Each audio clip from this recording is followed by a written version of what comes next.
Nous sommes le 22 juin et je vais me présenter puisque je me rends compte en fait que j'ai commencé le vlog sur la peinture. J'ai fait une première vidéo sur l'atelier, j'ai fait une deuxième vidéo en disant que je ne vendais absolument rien, ce qui est toujours le cas. Je me suis rendu compte que en fait je voulais depuis un an devenir peintre abstrait, non pas abstrait, ok, peintre, mais je ne m'étais absolument jamais présenté. Donc j'ai fait un site mais je ne me suis pas présenté.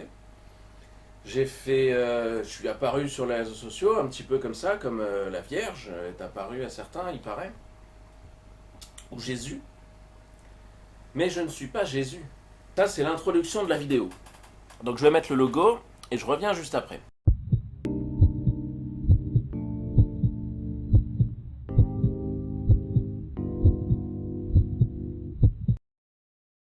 Je m'appelle Philippe Pasquale. J'ai créé mon site internet il y a à peu près un an, quand j'étais encore employé dans la dernière société, dans l'avant-dernière société où j'ai travaillé dans l'informatique.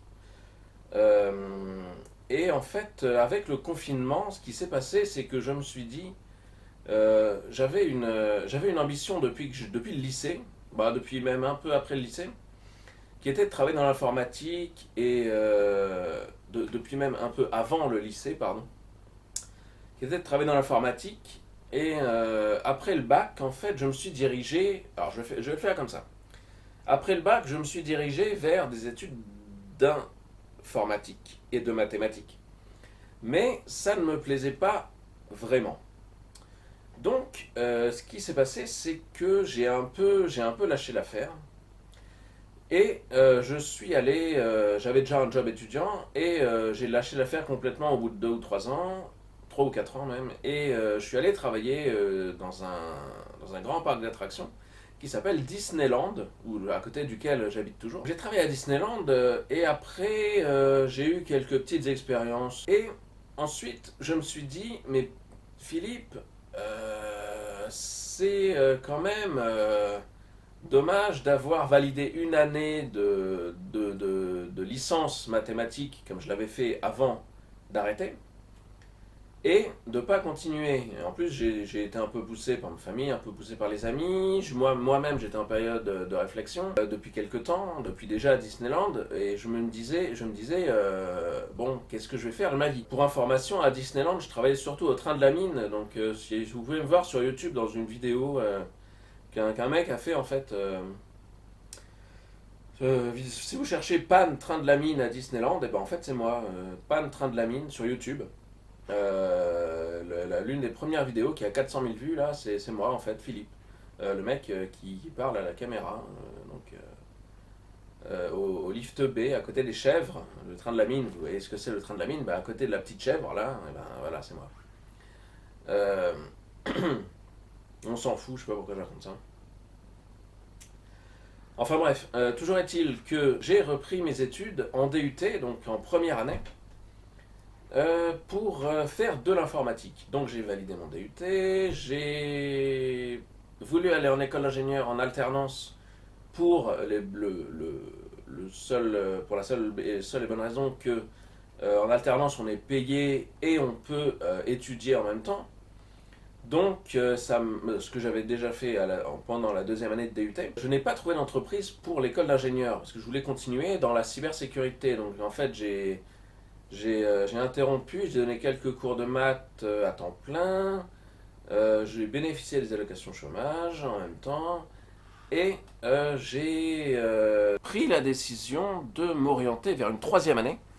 Et en fait, la troisième année, donc la licence 3, pour valider la licence, je l'ai faite à Paris 8 à Saint-Denis.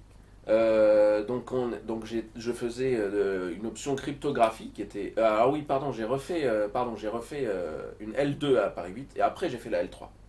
Donc, parce que le DUT deuxième année donne pas directement.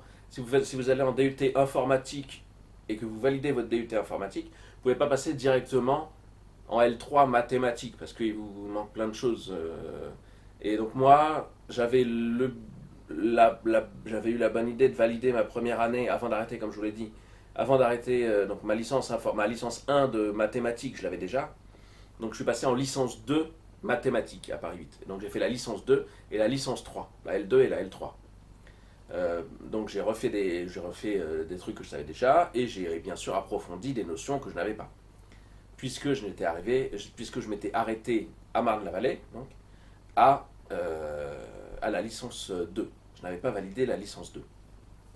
Tout ça, ça remonte à l'époque de la réforme la réforme de Dominique de Villepin, je crois, sur le contrat nouvelle embauche ou je ne sais quoi. Je parle de l'époque de Marne-la-Vallée. Hein. Je ne sais pas pourquoi je raconte ça, on s'en fout. Mais il y avait eu des grèves à Marne-la-Vallée pendant ma dernière année, je crois, en 2006-2007. Donc ça devait être donc je crois que Sarkozy n'était pas encore président. Enfin, je sais pas. Je me souviens plus. Enfin, c'est un peu obscur. Enfin bon, bref. Donc il y avait eu des grèves. J'avais plus ou moins arrêté. Euh, et en fait, donc j'ai validé ma L3, donc tout se passait bien. Donc j'ai validé ma L3 à Paris 8. La L3, donc mathématiques, informatique, cryptographie, tout ça, donc plein de trucs intéressants. Malheureusement, ce qui s'est passé en Master 1, c'est que alors, il y a eu pas mal de grèves parce que Paris 8, c'est une fac où il y a quand même les mouvements sociaux, ils sont quand même assez marqués. À chaque fois qu'il y a chaque fois qu'il y a un mouvement social en France, si vous voulez aller à Paris 8, il faut savoir que chaque fois qu'il y a un mouvement social en France, Paris 8 est bloqué. Donc c'est un peu embêtant. Et en plus, honnêtement, en mathématiques, j'étais un peu largué. Donc le premier semestre de Master 1, je ne l'avais pas validé. J'avais validé que la moitié des matières, je crois. Et donc j'ai voulu me diriger vers une autre fac où j'ai été accepté pour faire plus de cybersécurité, plus d'informatique que de mathématiques. J'ai été accepté dans cette fac, mais finalement, j'y suis pas allé. Et c'était Paris 6, mais finalement, je suis pas allé. Et j'ai fait une formation en informatique, en big data, qui m'intéressait aussi à l'époque. En big data, donc le big data, alors si vous êtes peintre et que vous regardez le big data, vous savez pas forcément ce que c'est. C'est le big data, ce qu'on appelle le big data, c'est s'occuper de tout ce qui est données informatiques sur Internet. Donc il y a des tonnes de données sur Internet il y a de plus en plus de vidéos. Alors, là, il y aura une vidéo de plus. De plus en plus de vidéos, il y a de plus en plus de messages, etc. Bon, on peut se servir de tout ça pour faire des prédictions, pour faire des prédictions financières, pour faire des prédictions dans le domaine de la sécurité, pour faire des prédictions dans le domaine de l'écologie, dans plein de domaines. Donc le big data, après j'ai travaillé dans une entreprise à la défense, mais ça me plaisait pas. C'était cool. Donc cette entreprise à la défense, je faisais un peu plus de cybersécurité, en tout cas des formations. Mais c'était loin de ce que je voulais faire, qui était plutôt ce qui se rapprocherait du hacking éthique. Ce qu'on appelle le hacking éthique, on en parle des fois à la télé, dans les reportages, dans les reportages dans les grands médias, sur les grandes chaînes. Vous voyez des hackers éthiques, ce qu'on appelle des hackers éthiques, qui font de la protection d'entreprises en cherchant les failles des entreprises sur leur réseau téléphonique, sur leur réseau internet, éventuellement dans leurs locaux directement, en essayant de s'introduire dans les locaux. Ça, c'est un domaine qui m'intéressait. Mais donc après, j'ai travaillé dans deux entreprises. Mais après, il y a eu ce confinement. Donc je ne sais pas pourquoi je vais raconter ça. Mais après, toujours est-il qu'il y a eu le confinement du 17 mars. 17 mars qui est aussi mon anniversaire. Donc j'ai eu 34 ans et donc ça c'était le mardi, mais le dimanche d'avant, donc 2 jours avant, je me suis dit, ok, Philippe, donc là j'avais fait une grosse digression quand même. Je suis parti du bac et je suis arrivé au 15 mars du coup, le dimanche 15 mars 2014. Pardon, le dimanche 15 mars 2000, alors le confinement 2020. Ouais, 2020. Oui, 2020. Gros bug. Je confonds 2019 et 2020. Pourquoi? Parce que j'ai fait plein de trucs. J'ai changé plein de fois d'entreprise. Ouais, 2019 c'était. Ouais, 2019 c'était avant. oui, le confinement de 2020. Et donc le 15 mars 2020, qui était un dimanche, oui, donc le 15 mars 2020, qui était bien un dimanche, je me suis dit, ok, bon, j'avais commencé la peinture, donc comme je vous le disais il y a 5 minutes, quelques semaines plus tôt. Je faisais des trucs vraiment très moches et je savais même pas pourquoi je le faisais. J'en avais offert un à ma mère, mais c'était vraiment très moche aussi. Je pense qu'elle l'a gardé, mais c'était vraiment très moche. Je sais même pas pourquoi je lui avais offert ça, mais bah, je préférerais, je préfère ce que je fais maintenant. Disons que c'est plus recherché. Et donc, bah, disons que maintenant il y a une motivation qui est différente, quoi, qui est plutôt de les vendre, alors qu'à l'époque je ne le savais pas. Et donc je me suis dit, bah Philippe, voilà, alors, comment cette idée m'est venue, je ne sais pas exactement, mais je me suis dit, ok, bon, bah mon truc, c'est la peinture abstraite. Je savais ce que c'était que l'abstrait puisque j'avais eu un peu comme alors j'avais suivi quelques vidéos d'Anthony Chambaud qui est bonjour Anthony sur YouTube qui fait de la peinture abstraite aussi, qui raconte souvent que dans ses vidéos qu'il a été il s'est mis à la peinture abstraite parce qu'il avait trouvé un tableau rouge dans alors, enfin il l'avait trouvé, enfin, je sais pas s'il l'avait trouvé, il l'avait vu en tout cas. Et donc ça lui avait donné envie de faire la peinture abstraite. Il se trouve que j'ai trouvé un tableau rouge aussi dans les poubelles chez ma grand-mère en 2013 ou 2014. En 2014. Alors moi ça n'a pas fait tilt du tout. Moi je l'ai récupéré, je l'ai mis chez moi dans mon nouvel appartement parce qu'à l'époque j'avais un studio, mais enfin non, c'était pas ici, c'était ailleurs. Donc je l'avais mis, il était assez grand, il était très haut, il devait faire peut-être 1,90 m de haut sur disons allez, 50 cm de large, peut-être 2 mètres sur 50 cm, un truc comme ça. Et donc c'était abstrait aussi, c'est pareil, c'était un peu dans les tons rouge, orange, alors je me souviens plus exactement. Je sais pas pourquoi les gens l'avaient jeté, moi je le trouvais très beau. Donc on l'avait ramené chez moi en voiture. Et alors par contre ça n'avait pas fait de tilt du tout, hein. J'avais pas, là c'est pas là que je me suis dit la peinture abstraite c'est génial, hein. Peut-être que ça m'a inconsciemment poussé à le faire donc maintenant là depuis un an, mais vraiment inconsciemment, hein. C'est pas du tout ça, c'est pas comme Anthony Chambaud, c'est, ça n'a pas été ça le déclic, quoi. En tout cas, pas consciemment, pas, je pense pas. Du coup, non, du coup, moi, c'était plutôt l'envie de vraiment changer de voie, de me réorienter, enfin réorienter, reconvertir, on va dire. Et je me suis dit, bah voilà, hop, c'est parti, je vais faire ça. Alors au début, j'ai essayé des trucs un peu loufoques avec. J'avais vu des trucs sur internet, sur YouTube, des trucs avec de la mousse à raser colorée. Et je me suis dit, si je le mets sur une feuille, est-ce que la mousse à raser va s'évaporer au fur et à mesure et laisser les traces colorées. Donc c'était une sorte de pouring, pouring. Je pense au P en fait, parce que j'espère que ça va pas trop sur la caméra, sur le micro. En fait, les rats ont réussi à attraper le capuchon du micro en mousse. Et elles l'ont rattrapé dans leur cage, parce que la caméra était à côté, et donc elles l'ont complètement bouffé. Donc j'espère que ça va pas trop péter. On s'en fout. Et donc j'ai... ça fait combien de temps que je parle là? Putain, 14 minutes. Waouh. Oh, je couperai, hein, on s'en fout. Là, je vais boire du coca. J'ai une addiction au sucre. Surtout au coca d'ailleurs.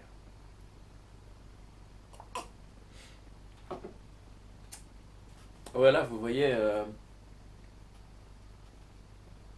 radioactivité. Là, c'est le dernier tableau que j'ai fait, que j'ai présenté sur les réseaux sociaux où je suis, donc Instagram et Facebook et sur mon site aussi.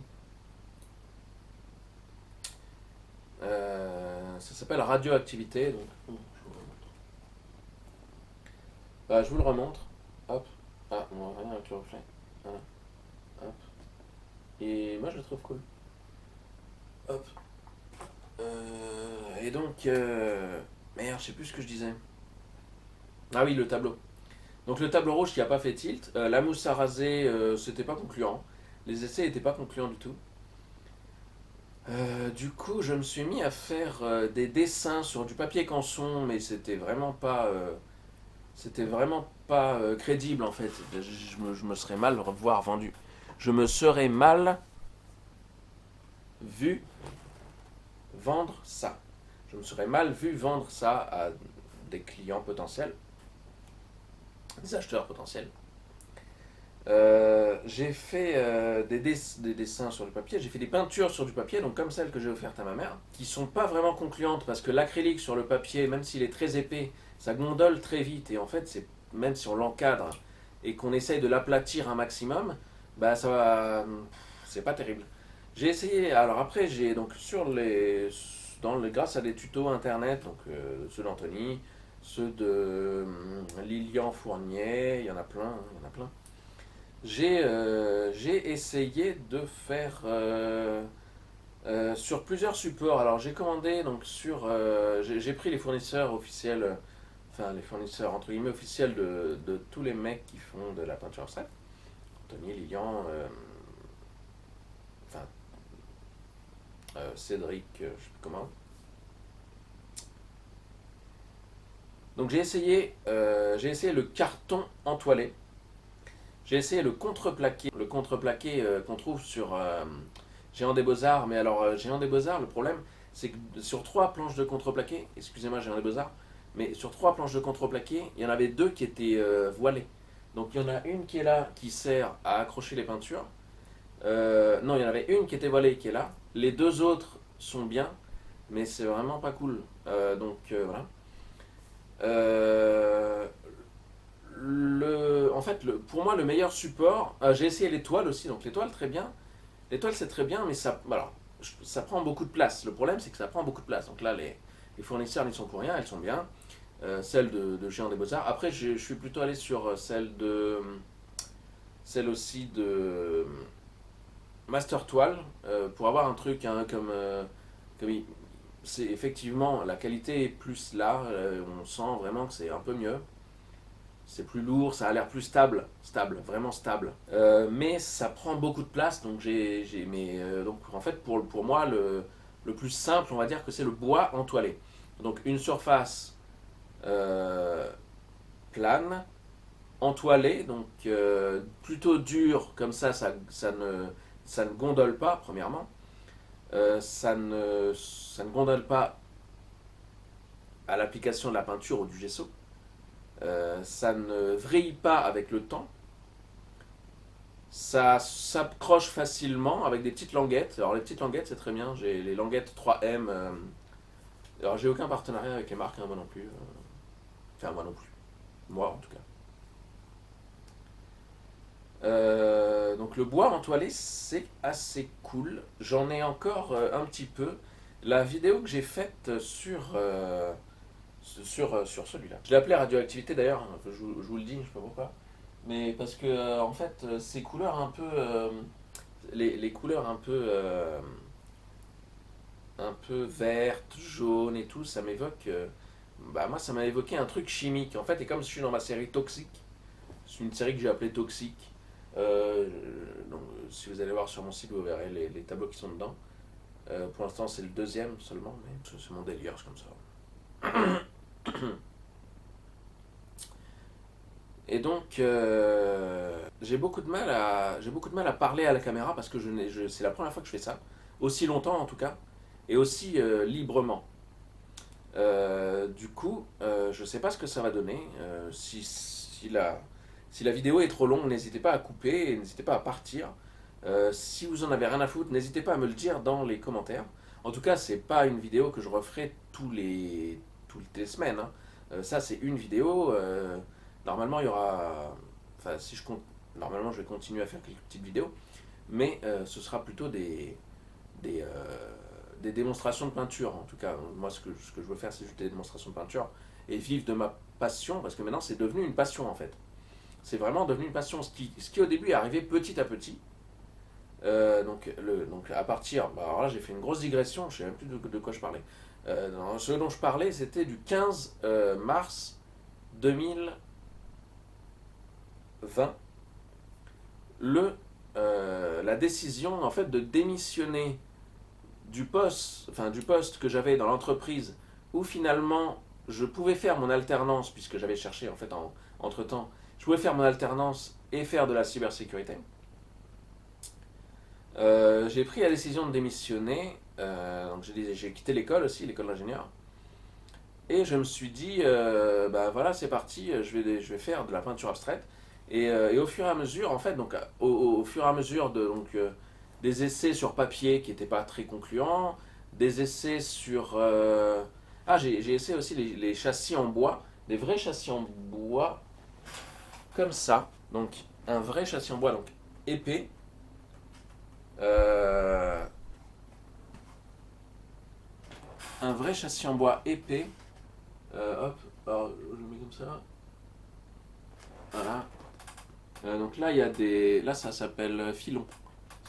J'ai voulu reproduire un filon d'or dans une mine, tout simplement. Donc il y a des pigments dorés et des pigments dorés sur fond noir. Le fond est à la bombe. Bombe noire, comme, un peu comme celui-là où il y a plein de bombes bien chimiques. Donc il faudra que je change ça, par exemple. Il faudra que je change ça et que je prenne des bombes à l'eau, sans solvant, sans odeur, parce que là en plus je suis en appartement et ça doit déranger les voisins, donc c'est pas cool. Donc alors ces châssis, alors par contre ces châssis sont vraiment très bien, c'est des Tintoretto et en fait ils sont solides, ils sont bien, j'ai pris que les 30 par 40 pour l'instant, j'en ai pris 3 je crois en tout, donc depuis un an, c'est pas beaucoup, mais alors ça coûte assez cher, ça coûte 25 euros le 30 sur 40, mais c'est un châssis où même, là, si vous ratez, vous pouvez refaire une peinture par-dessus, il n'y a pas de souci. Hein. Vous mettez une couche de gesso et il n'y a pas de souci, vous refaites votre peinture dessus, vous refaites, vous repassez passez un coup de ce que vous voulez, il va pas craquer. Hein. C'est très solide, très stable. Pourquoi je regarde ça, moi? La télé est allumée, en fait. J'espère qu'il n'y a pas trop de reflets. Il n'y a pas de reflets. Je change de chaîne en fait parce que j'aime pas j'aime pas être sur une chaîne même s'il n'y a pas le son, j'aime pas être sur une chaîne j'ai l'impression qu'ils font de l'audience alors que qu'ils font une audience sur mon avec ma personne alors que j'aime pas en fait, enfin alors que je regarde pas et que j'aime pas forcément le programme donc mais pourtant même s'il n'y a pas de son je sais pas, on va être BFM je vais pas regarder mais on s'en fout. On fout.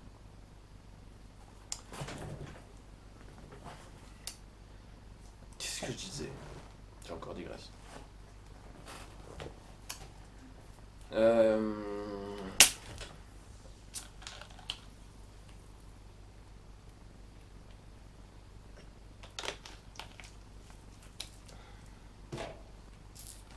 Donc les châssis solides, bien, très bien. Les toiles, un peu trop de place. Les châssis aussi prennent de la place, c'est pour ça que j'en prends pas plus. En plus, c'est cher. Donc le bois entoilé.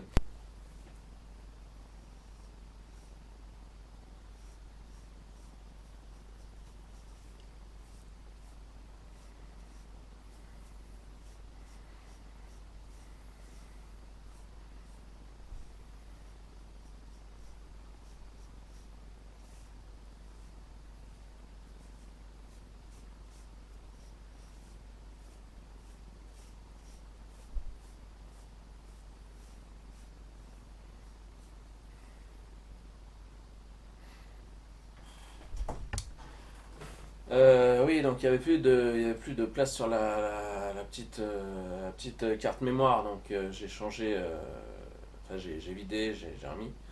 On s'en fout, je sais pas pourquoi je dis ça. Euh, non, le truc, alors qu'est-ce que je disais? Alors là, je me souviens plus du tout. Je suis trop proche de la caméra là. Ouais, je suis trop proche. Là, je suis encore plus proche. Ah, là, je suis plus proche là. Je suis trop proche. Là aussi, je suis proche. Non, je vais m'éloigner un petit peu.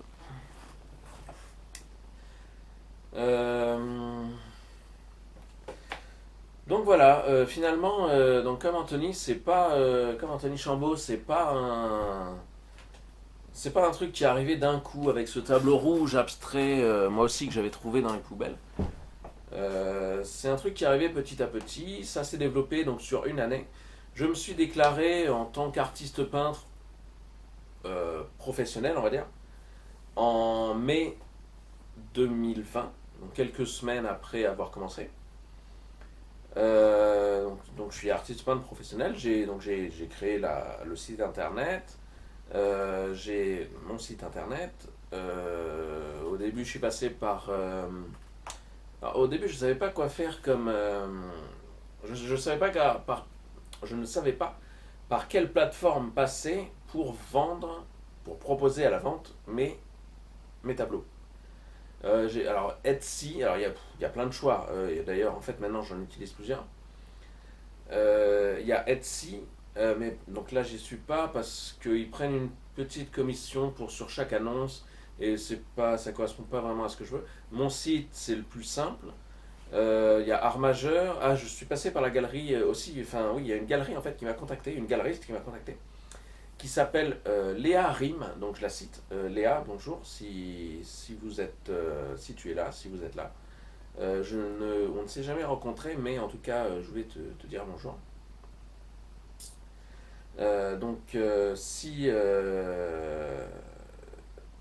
Il faudrait d'ailleurs que je vienne visiter ta galerie, euh,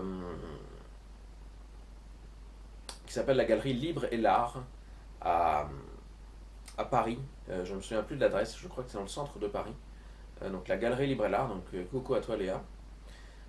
Donc qui me représente sur les réseaux, donc sur Art Majeur, sur d'autres sites de vente en ligne, Artspare, Artfinder et Artsy. Mais les trois derniers sont en anglais. Enfin, il y a une version française et une version anglaise. Sur Art Majeur aussi d'ailleurs, je crois. Enfin, en tout cas, comme ils ne traitent pas directement, je crois, avec des artistes peintres, il faut passer par une galerie. Donc c'est pour ça que je passe par Léa Rim. Donc Léa, voilà. Euh, Au début, j'avais pour ambition d'être présent sur un maximum de réseaux, mais finalement, ça sert à rien. Euh, j'ai, alors, j'ai pas encore beaucoup de visibilité, contrairement à pas mal de monde. Je sais qu'il y a aussi beaucoup de gens c'est ce que je vois sur Internet.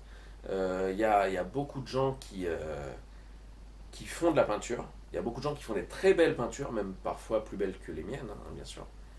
Euh, il y a des trucs vraiment magnifiques. Moi, j'aime bien ce que je fais. Maintenant, je peux dire que j'aime bien ce que je fais. Au début, c'était pas vraiment le cas. Au début, je demandais vraiment beaucoup d'avis aux gens. Euh, je demandais vraiment beaucoup d'avis aux gens, un petit peu comme tout le monde explique, parce que je regarde vraiment beaucoup de tutoriels. Et il y a vraiment ce syndrome de l'imposteur que j'ai eu pendant, disons, là, il y a encore jusqu'à il y a 2 semaines, peut-être, ou un mois, ou je sais pas, je me disais, est-ce que c'est bien ce que je fais? Est-ce qu'il faut que je le fasse ou pas? Et depuis que j'ai fait la petite vidéo sur Radioactivité, là, je me suis dit, finalement, en fait, j'aime ce tableau, j'aime les autres. En fait, ce tableau-là est un. Alors, je vais révéler un secret.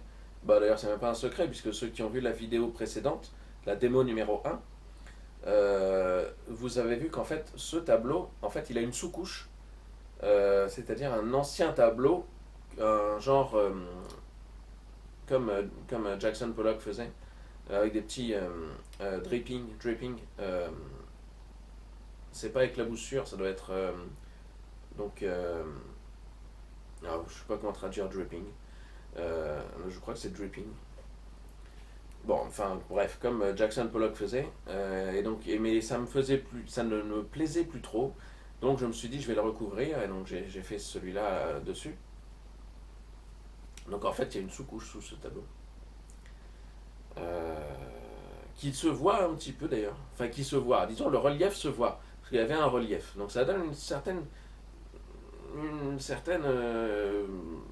particularité au tableau. Parce que c'était pas non plus un dripping comme Jackson Pollock, c'était un truc un peu différent. Je passe par Léa, je passe par les sites donc, que j'ai cités. Je passe par mon site. Et j'avais donc, oui, voilà. Et donc j'avais pour ambition d'être présent sur un maximum de réseaux. Donc sur Instagram, mais je veux dire la boutique Instagram et Facebook aussi, et la boutique Facebook. Mais finalement, Instagram et Facebook, c'est vraiment relou. Donc j'ai préféré plutôt être présent sur des groupes de peintres, des groupes de peinture, d'achat, de vente, juste sur des groupes, ou même juste pour poster des tableaux, même juste pour échanger avec les gens. J'adore. Hein. Ah oui, voilà, c'est ça que je disais. Je disais, je disais que maintenant j'étais fier de mes tableaux. Euh, Pas forcément tous, mais en tout cas, Filon, par exemple, ce tableau noir, ce châssis noir avec les pigments dorés et la texture, voilà, j'en suis fier, je le trouve beau. Celui-là aussi, je le trouve beau. Après, si vous ne le trouvez pas beau, dites-le moi. Il n'y a pas de souci. Concrètement, par exemple, concrètement, je préfère l'abstrait au figuratif. Je vais vous dire un truc. Honnêtement, la Joconde, il y a un travail exceptionnel. Mais pour moi, alors après, je serais vraiment incapable, mais plus qu'incapable, mais comme beaucoup de gens d'ailleurs, mais plus qu'incapable de faire un tel travail, parce que Léonard de Vinci, c'est un génie. Mais, euh, mais ça représente quelque chose, déjà c'était une autre époque, mais ça représente quelque chose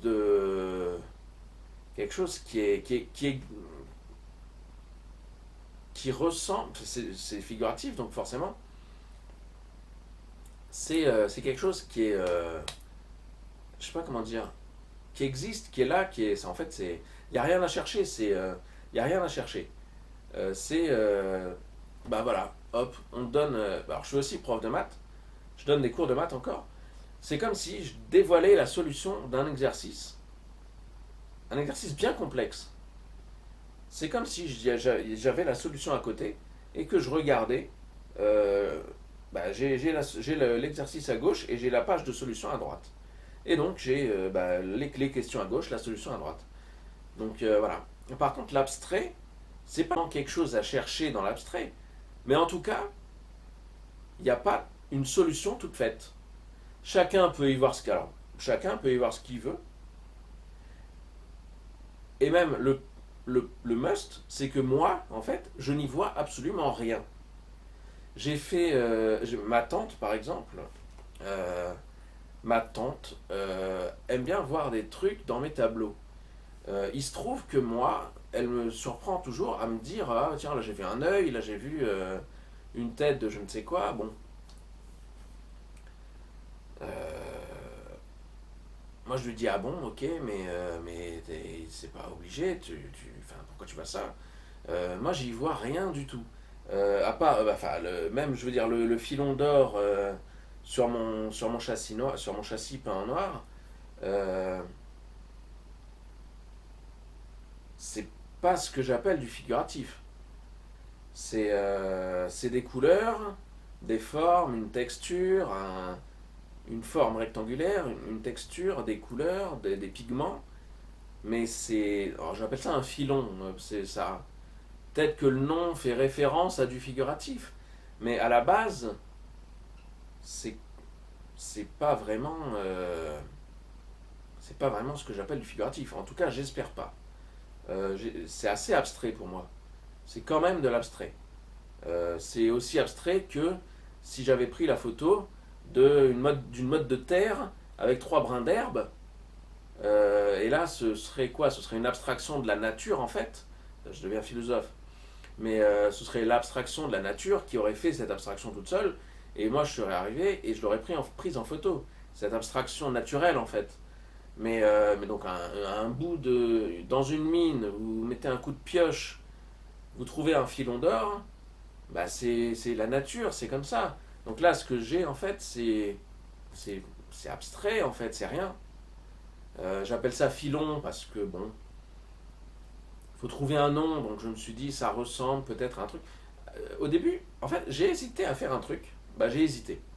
Au départ, quand je peignais, je me disais, puisque je fais des peintures abstraites, il faut que les noms soient abstraits. Je sais qu'il y a des peintres qui font comme ça. Anthony Chambaud, par exemple, il fait comme ça. Il donne des noms abstraits à ses peintres, enfin des noms abstraits. Des noms, en tout cas. Donc apparemment, il a une technique secrète pour trouver ces noms. Donc c'est très bien. Mais alors, je ne sais pas ce que c'est, sa technique.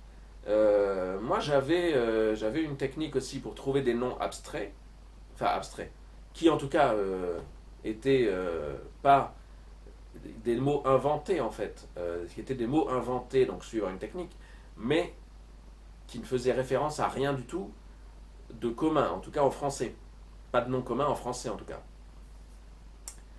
Euh, donc au début j'appelais mes tableaux, par exemple, enfin je me souviens plus exactement, mais j'appelais mes tableaux comme ça. Euh, et, euh, et je me suis dit que finalement c'était peut-être pas une bonne idée. Donc je suis revenu à une, une, une nomenclature, donc une dénomination, euh, une dénomination plutôt, disons en français courant. C'est pour ça que ça s'appelle radioactivité, que ça s'appelle filon, que ça s'appelle chimie, et j'ai filon 2 filon 3. Je travaille beaucoup par série. Je travaille beaucoup par série. Les premières, je les complète parfois. Les premières que j'ai faites, qui ont donc commencé l'an dernier, avec l'un des premiers que j'ai mis en vente dans la galerie de Léa à Rime, sur les sites comme Art Majeur, sur mon site, etc., qui est bande à part, qui est rangé. Donc je ne vais pas le montrer à la caméra, mais si vous pouvez aller sur le site, bande à part, dont je suis assez fier.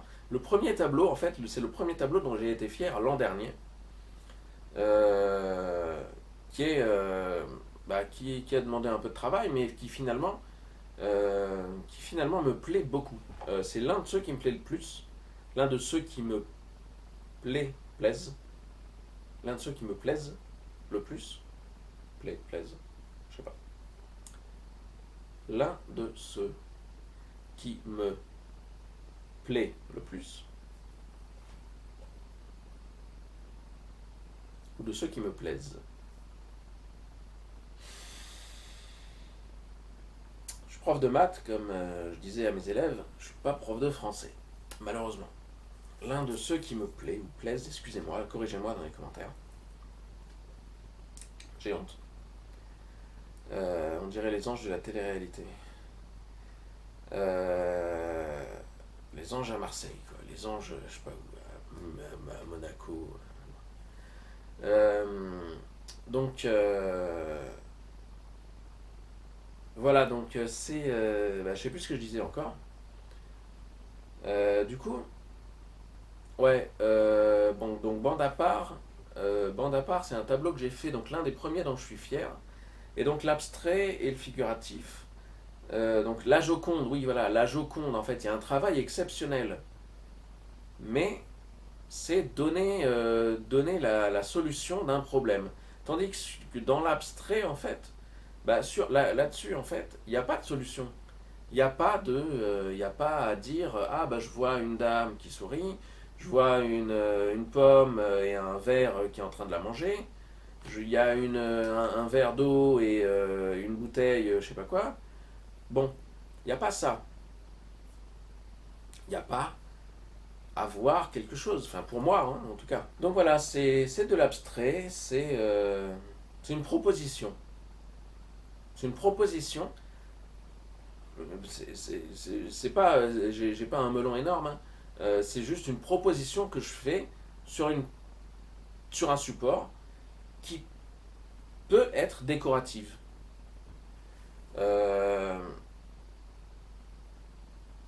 Et donc, comme je disais, c'est au fur et à mesure des semaines, et donc quand je me suis déclaré en tant qu'artiste officiel, artiste peintre, comment, pas officiel, mais professionnel, en mai 2020, au fur et à mesure, j'ai beaucoup travaillé quand même.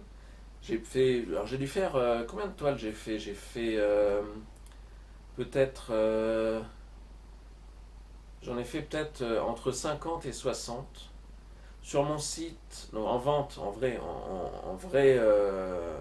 en vente actuellement, il doit y en avoir une trentaine parce que les autres, soit elles ont besoin d'une mini restauration, il y en a que j'ai retirées parce qu'elles sont vraiment ratées, j'ai pas peur de le dire, il y en a qui sont vraiment ratées.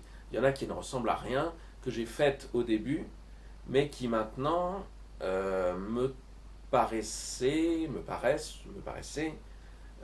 très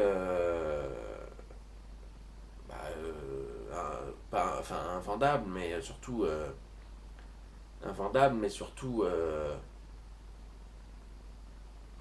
j'ai envie de dire moche, en fait raté quoi, moche, raté, disons, mais je vais pas jeter les supports, mais il faut les refaire en fait, il faut les effacer. Donc je garde une photo sur l'ordinateur, mais je les refais. Là j'en ai plein à refaire.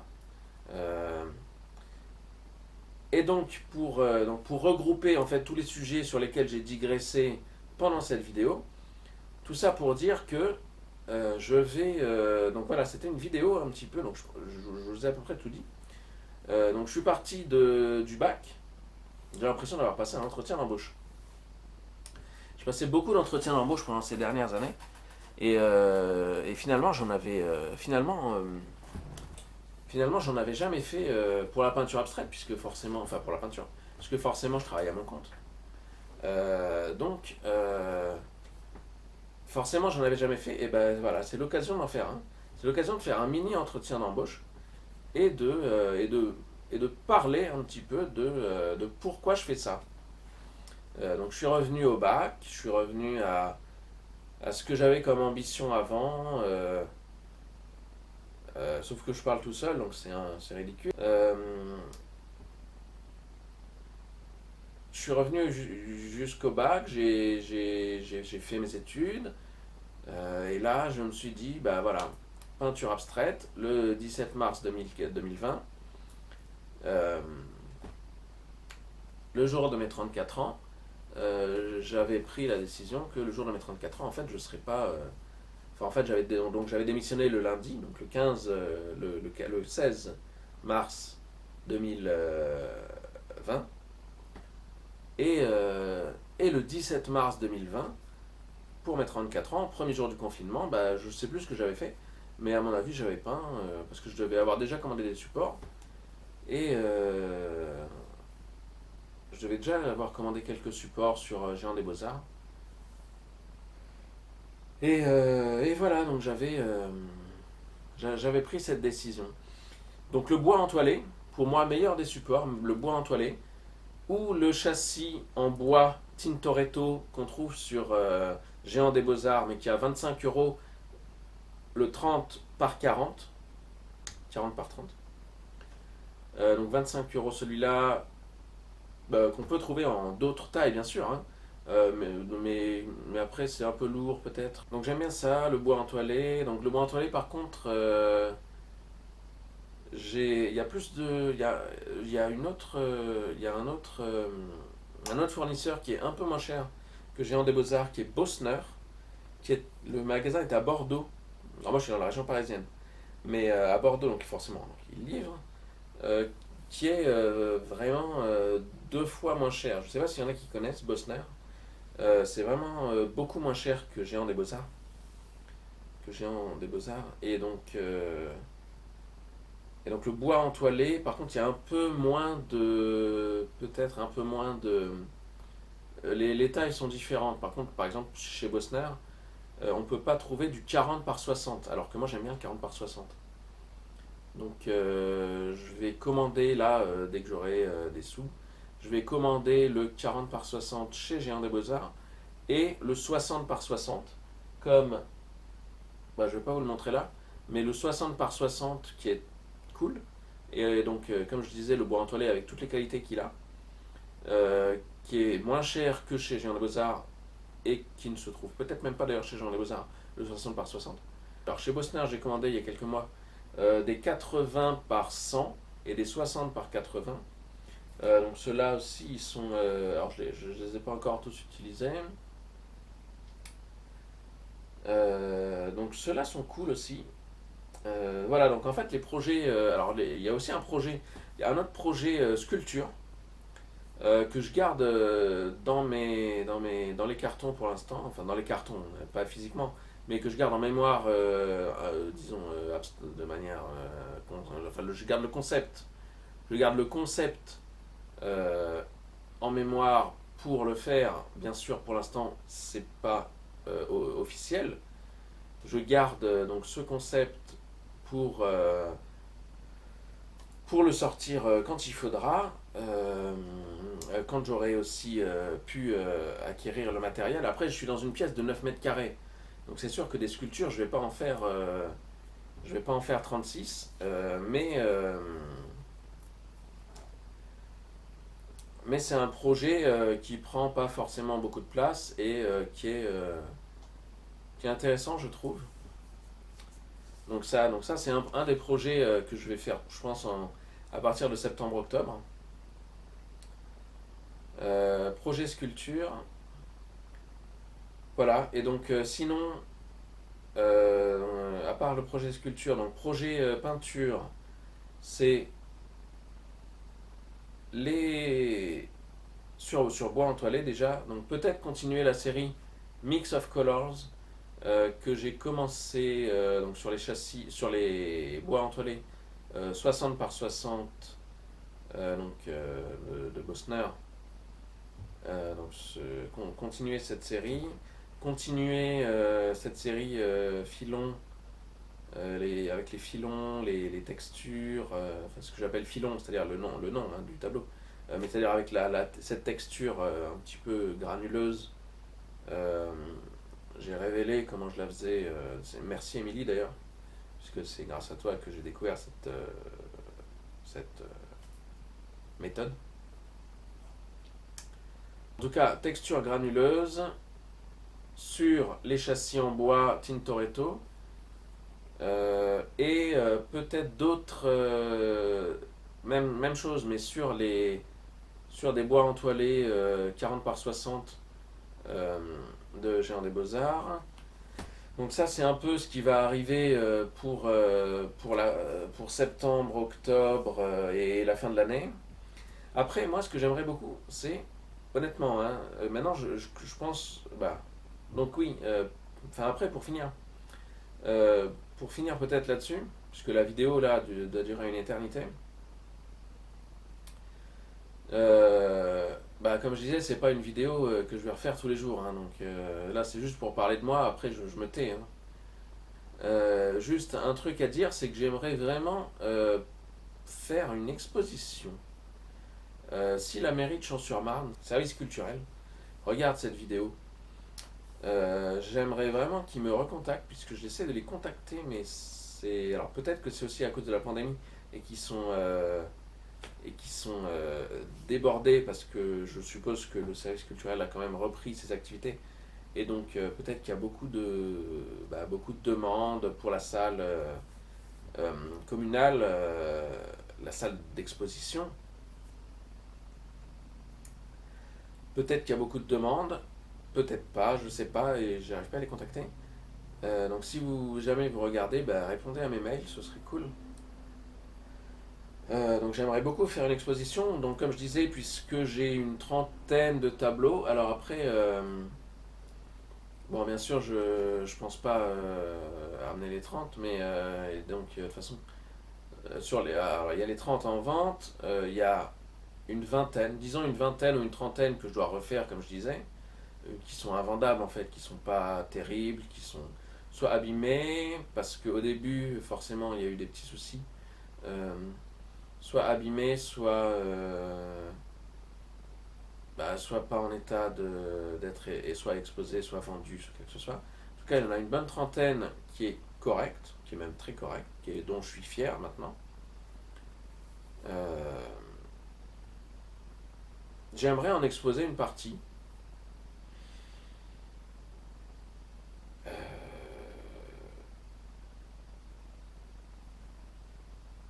il y en a une grosse partie que j'aime beaucoup. Sur le site, allez sur le site. Donc le site, c'est www.philippepascual.com. Philippe, P-H-I-L-I, 2-P-E, P-A-S-C-U-A-L, pour Pascual, tout attaché. Pour les anglais, désolé, j'ai pas pensé à faire la vidéo en anglais, mais mon site a une partie en anglais. Ils iront sur le site, vous irez sur le site, you can go to my website. Mais forcément la vidéo, je vais pas traduire tout ce que je dis. Après, je sais que c'est dommage, mais j'ai encore un gros complexe avec l'anglais. C'est embêtant. Pour un, pour un Français, c'est très embêtant de parler anglais. Pourtant, j'ai travaillé à Disneyland. Donc, j'ai un niveau d'anglais qui est correct, mais parler à une caméra en anglais pour dire tout ce que je viens de dire, et la vidéo, elle doit durer, mais je sais pas, mais au bout d'un. Enfin, je pense qu'on s'en tirer avec une vidéo d'une heure, hein. Je vais essayer de ne pas faire durer ça une heure en montage, mais à mon avis, ça va être compliqué.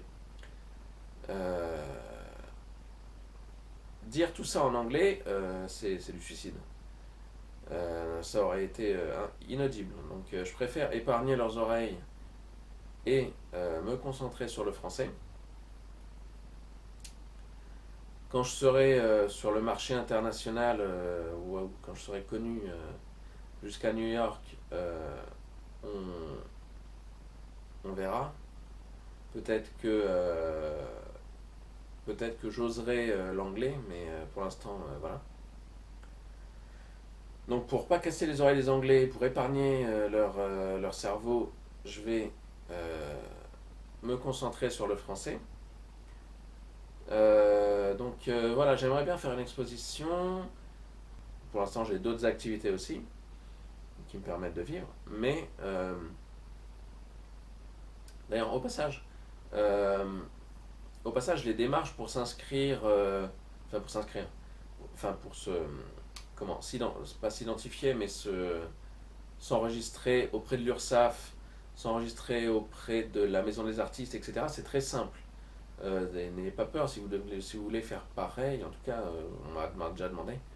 C'est très simple, hein, il n'y a aucune difficulté. Vous faites par internet, vous recevez par courrier, il n'y a rien à renvoyer, je crois, à part des documents par internet, je ne me souviens même plus. Mais c'est très simple. Euh, En tout cas, voilà. Donc,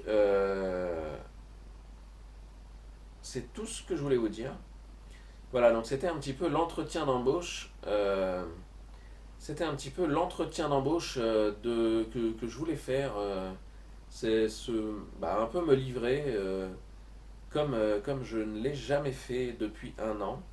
Puisqu'en plus, alors on n'est pas forcément beaucoup sortis tous depuis un an, à part depuis quelques jours là où c'est fini. On n'a plus de confinement, mais on n'est pas forcément beaucoup tous sortis. Donc on n'a pas vraiment pu parler de ce qu'on faisait depuis un an, à part même, j'ai revu des amis, mais euh, là ça a été un peu compliqué quand même. Du coup, voilà, si vous me connaissez déjà, peut-être que la vidéo vous expliquera un peu mieux ce qui a fait. Alors, si vous ne connaissez pas mon parcours, vous l'avez découvert.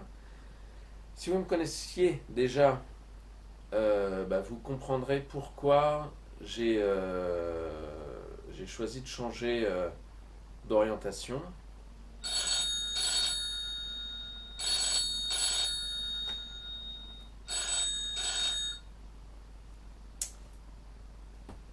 Ça, c'est le démarchage téléphonique, c'est vraiment horrible. Le démarchage téléphonique, c'est bon. Mais mais je suis obligé de mettre genre, le numéro de téléphone est disponible sur le site. Mais s'il vous plaît, si vous regardez la vidéo, vous amusez pas avec le numéro de téléphone euh, ou à le mettre sur un site ou je sais pas quoi. Enfin, je sais pas s'il y a des gens qui font ça, mais enfin, je sais pas si les gens normaux font ça. Mais en tout cas, le démarchage téléphonique, les gens qui n'ont que ça à faire de leur journée pour vendre des trucs à des gens qui ne l'ont pas.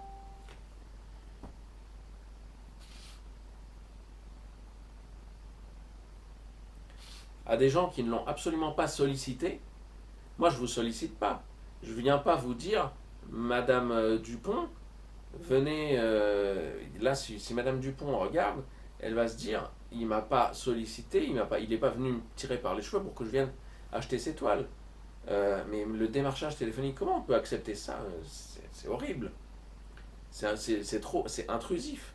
Les gens nous appellent, les gens nous appellent sur notre portable pour nous proposer alors des fenêtres. Alors un coup c'est les fenêtres, un coup c'est l'électricité, un coup c'est l'abonnement internet. Mais qu'est-ce qu'on en a à faire? Mais on ne veut pas changer. Tout. En plus ça se regarde du temps. Ou alors c'est une arnaque. Ou alors c'est une arnaque. Enfin, ou alors c'est une arnaque. Ou alors, non, pas ou, mais bon.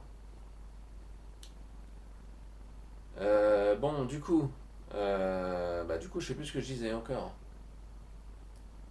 Je vais boire de l'eau. Je m'en saoulais.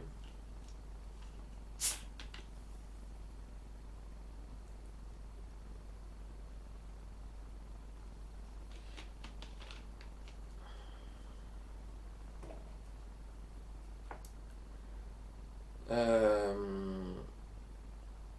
voilà, donc l'entretien d'embauche un petit peu. Pour résumer euh, cet entretien, ce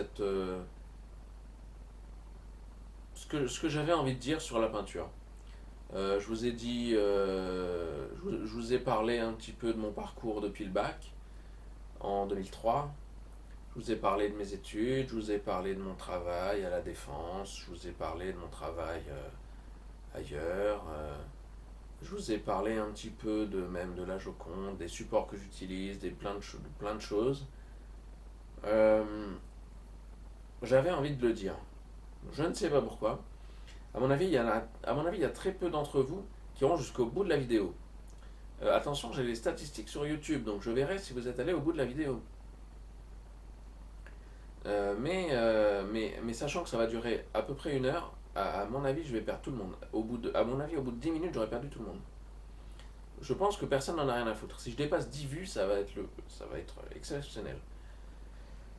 Euh, Faudrait que je parie. Alors, Sarah, si tu regardes, Sarah, ma petite mouche, Sarah, si tu regardes la vidéo jusqu'au bout, je te parie 10 € que cette vidéo ne va pas dépasser, allez, 20 vues. Sans compter les miennes, hein, parce que moi je vais voir de temps en temps. Mais alors, si je fais une fausse manip, ça me compte une vue. Mais allez, ça va pas dépasser 20 vues. J'ai été étonné d'ailleurs que la démo dépasse les 80 vues, hein, enfin quasiment. Arrive à peu près à 80 vues. 79 je crois ce matin. Euh,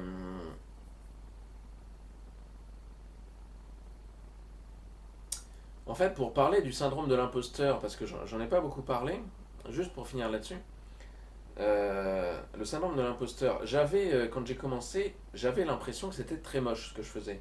C'était pas faux.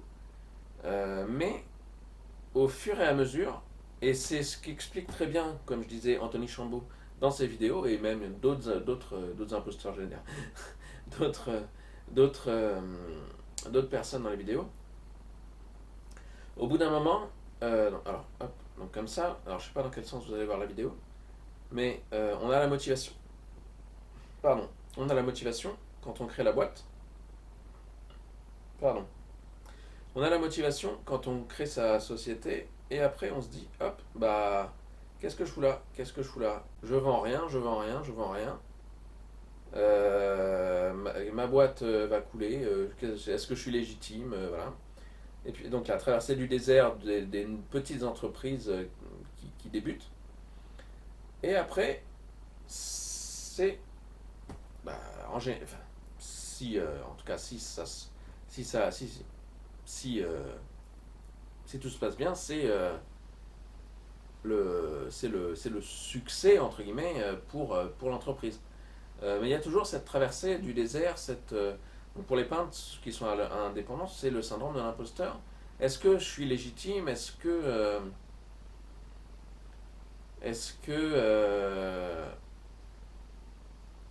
bah, je rapproche syndrome de l'imposteur et traversée du désert. Est-ce que je suis c'est-à-dire pour les entreprises, c'est la traversée du désert. Pour le peintre, c'est le syndrome de l'imposteur. Et moi, je dirais que c'est à peu près la même chose. Enfin, je sais pas si tout le monde le voit comme ça, mais euh, est-ce que je suis légitime? Et de toute façon, appelons ça un business. Mon business ne marche pas. Le marché de l'art, le marché de l'art, c'est de la vente aussi. Hein, c'est de la vente. Euh, donc les ventes ne décollent pas. Moi, par exemple, je ne vends rien. J'ai pas vendu. J'ai pas vendu une seule toile. J'ai pas tiré d'argent. J'ai même pas vendu un seul dessin. Je reviens. Ah oui, voilà, je disais que je ne vendais rien.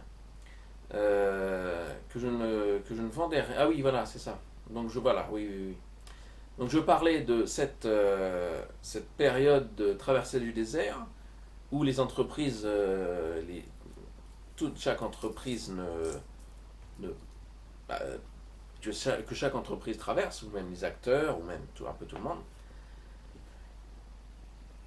Et donc pour un artiste, c'est un peu le syndrome de l'imposteur. Est-ce que je suis légitime? C'est là que ça se manifeste. Est-ce que je suis légitime? Est-ce que c'est intéressant ce que je fais, etc. Moi maintenant j'arrive à être fier de ce que je fais. Ça ne veut pas dire que je vais en vendre des peintures. Ça ne veut pas dire que je vais vivre de ma passion un jour. C'est juste que maintenant j'arrive à être fier de ce que je fais. Donc c'est déjà pas mal. C'est déjà pas mal. Maintenant, à vrai dire, si j'en vends pas, c'est pas grave. Euh, mais j'aimerais. En fait, j'ai pas fini l'entretien. J'aimerais dire aussi. Alors, je suis désolé, hein, ça rallonge, mais j'aimerais dire aussi que. J'aimerais dire aussi que je suis ambitieux. Ah, c'est ça, voilà, c'est ça que je voulais dire. Parce qu'en fait, quand j'ai pensé à faire la vidéo hier soir, pensé à hier soir, à faire la vidéo d'aujourd'hui, cette vidéo, je me suis dit qu'il fallait absolument que je précise que je suis quand même quelqu'un d'ambitieux. Au niveau de la peinture, quand je me suis lancé, bah forcément, moi je suis pas Picasso, comme je vous l'ai dit, je suis pas Léonard de Vinci, je vais pas peindre la Joconde, je vais pas, bon, euh, je fais à mon niveau. Mais je suis quelqu'un de plutôt ambitieux. Et par exemple, quand je faisais des mathématiques à l'université, mais même depuis que je suis petit, j'ai quand même essayé d'avoir des bonnes notes. J'essayais d'avoir des bonnes notes à l'école. J'essayais de m'en sortir. Et après, quand je faisais des mathématiques à l'université, j'essayais d'obtenir des bons résultats. Et bah, disons que je suis quand même quelqu'un d'ambitieux, donc j'avais pour ambition en tout cas d'aller jusqu'au master. Il se trouve que j'ai pas la capacité d'aller jusqu'au master de mathématiques. Parce que j'ai été largué, donc comme je vous ai dit, en master 1 avec la théorie des nombres. Je ne vous ai pas parlé de la théorie des nombres, mais je ne vais pas en parler d'ailleurs. Mais théorie des nombres, enfin, pas théorie des nombres, mais théorie de Galois, les symétries, tout ça. Plein de choses difficiles qu'on apprend en master de mathématiques, pour la cryptographie en tout cas. Et donc, que je salue mes profs, mais, mais, euh, mais c'était impossible pour moi de comprendre tout ça. Je pense que j'ai tourné la page, et je pense que aujourd'hui, c'est terminé. Je pense que j'en ai vraiment fini avec les mathématiques et cette envie qui me prenait tout le temps de, en septembre, de me dire ah mais y en a qui sont en master 2, ah mais il y en a qui vont trouver leur stage, etc., etc. Et cetera. Et de regretter un petit peu cette époque. Euh, j'ai, j'ai, bah, j'ai plus la même motivation. Je donne des cours à des collégiens et à des lycéens euh, de mathématiques, parce que j'ai toujours une passion pour les mathématiques, ça c'est sûr. J'ai toujours cet intérêt. Euh, j'ai toujours cet intérêt pour la matière, mais à un certain niveau, mon cerveau a explosé, donc c'était plus possible de suivre. Euh, ce, qui est, ce qui est vraiment dommage. J'aurais vraiment aimé, bah, comme je le dis, je suis ambitieux, j'aurais vraiment aimé avoir un master, voire faire un doctorat dans la cryptographie. À une époque, j'y ai pensé. J'ai pensé faire un doctorat dans le domaine de la cryptographie et j'aurais adoré avoir un théorème, le théorème de Pascal, ça m'aurait plu, c'était génial cette idée. Malheureusement, il y a très peu de gens qui en sont capables. Moi, j'en suis absolument pas capable. Donc, j'ai préféré me reconvertir dans tout. C'est de là qu'est parti, en fait, à partir du moment où j'ai décidé de quitter Paris 8, à la suite de ce que j'ai dit, euh, quitter Paris 8 donc en 2018, j'ai j'ai bifurqué et donc j'ai pris la décision de changer de voie du coup et de faire autre chose. Alors je regrette pas, mais j'ai tourné la page parce que de toute façon, c'était pas possible de continuer. C'était impossible.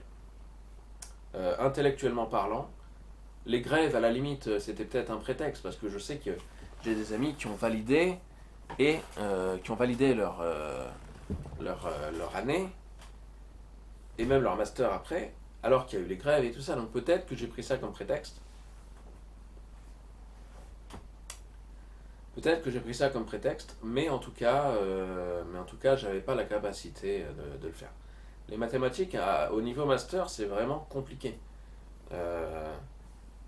Euh, comme je vous dis, la théorie des nombres, la théorie de Galois, les courbes elliptiques, en tout cas en cryptographie, euh, la théorie des codes correcteurs, après des algorithmes un peu relous, euh, des, des heures de programmation devant l'ordinateur.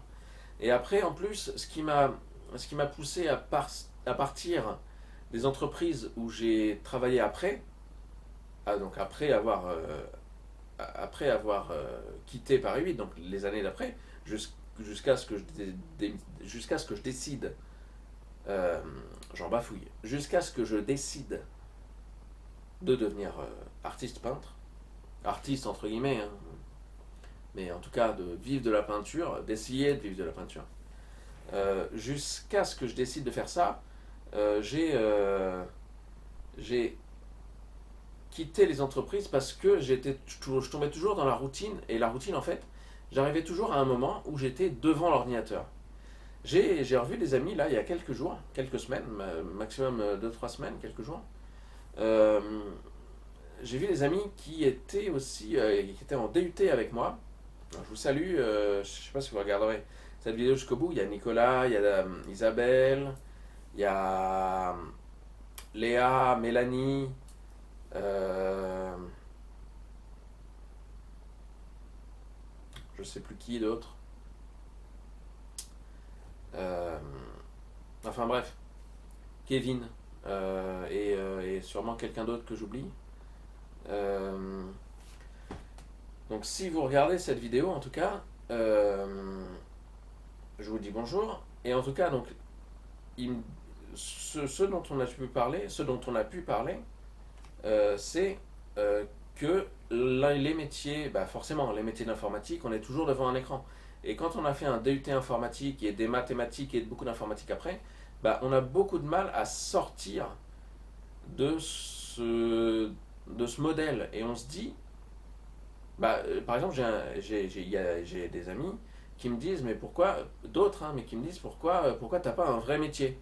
On m'a déjà dit, pourquoi t'as pas un vrai métier. J'ai vu une pub là, une pub il y a quelques temps, mais même aujourd'hui, je crois qu'elle est repassée. Je ne sais même plus pourquoi c'est. Mais c'est pourquoi t'as pas un vrai métier alors que le type dit qu'il est artiste peintre. Je vois pas le problème. Artiste peintre, c'est un vrai métier. Moi, je peins. Alors j'en vis pas pour l'instant, mais je peins dans le but de décorer. Je suis un- comme disaient les inconnus dans leur sketch,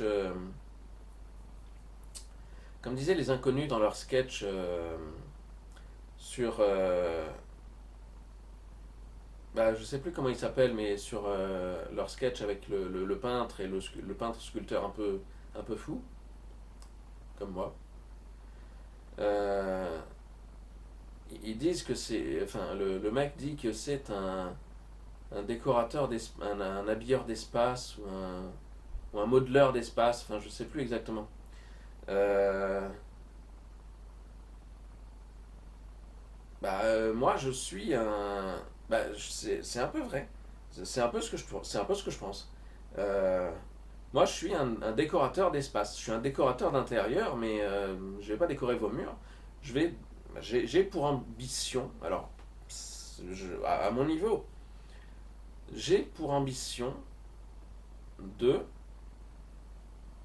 proposer des solutions artistiques. On pourrait le dire comme ça. Euh, des solutions esthétiques. J'ai un tableau que j'ai appelé, j'ai un tableau que j'ai appelé solution esthétique d'ailleurs.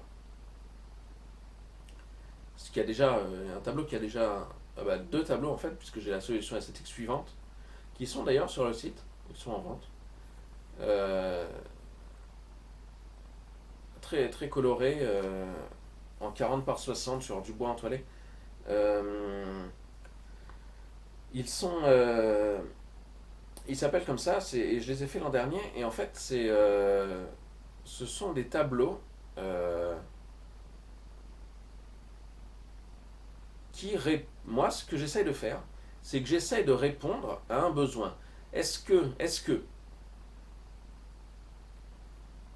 les hommes préhistoriques qui dessinaient dans des grottes, je salue d'ailleurs au passage le professeur, je ne sais plus comment il s'appelait, mais le professeur qu'on a eu en L2 de mathématiques, donc à Paris 8, qui nous donnait des cours de méthodologie et qui nous a appris à chercher sur internet et à faire un. Enfin, qui nous a appris. Qui nous a, disons, motivés pour faire un travail de recherche sur internet. Et donc ça devait être sur l'histoire de l'art. J'avais choisi les peintures rupestres d'ailleurs à l'époque. Les peintures rupestres et les peintures donc dans les grottes. Qui sont les peintures dans les grottes. Euh,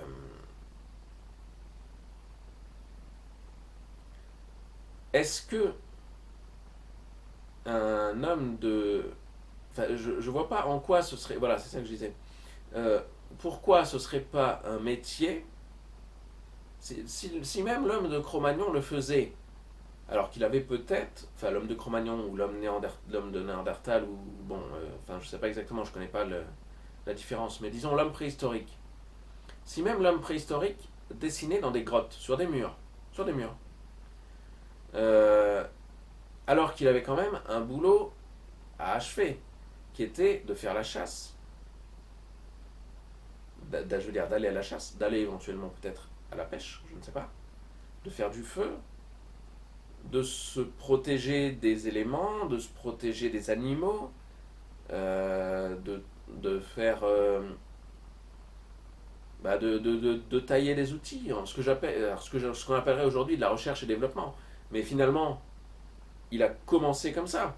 Et finalement, finalement, alors c'est peut-être mon passage à la fac qui me fait parler comme ça, mais il a fait de la recherche et du développement en continu, l'homme, euh, avec un grand H. La femme, l'humain, a fait de la recherche et développement en continu. On a cherché, on a découvert le feu, etc. On l'a maîtrisé, etc., etc. Donc s'il avait plein de tâches à faire comme ça, il prenait quand même le temps de dessiner sur des parois de grottes. Donc pourquoi est-ce que... Alors, j'imagine bien qu'il n'y en avait pas un qui faisait ça toute la journée, dans la tribu. J'imagine qu'ils participaient un peu tous, qu'ils faisaient tous un petit peu plein de choses. J'imagine. Mais pourquoi est-ce que ce ne serait pas un vrai métier, une occupation pour laquelle on serait rémunéré de faire des tableaux? Alors, si la personne qui me regarde et qui m'a dit trouve un vrai métier, s'il me regarde, pourquoi est-ce que ce ne serait pas une vraie occupation? C'est autant une occupation que de dire que designer de meubles. Un meuble, au lieu qu'il soit un meuble, on va prendre le pire des exemples, un cercueil. Il y a des designers de cercueils. C'est le pire exemple parce que c'est un cercueil. Concrètement, le premier utilisateur, il va pas, enfin, il s'en sert. Mais ça change pas grand-chose à sa vie, si je peux dire. Donc, bon, le premier utilisateur s'en sert, mais concrètement, vu que ça ne change pas grand-chose à sa vie,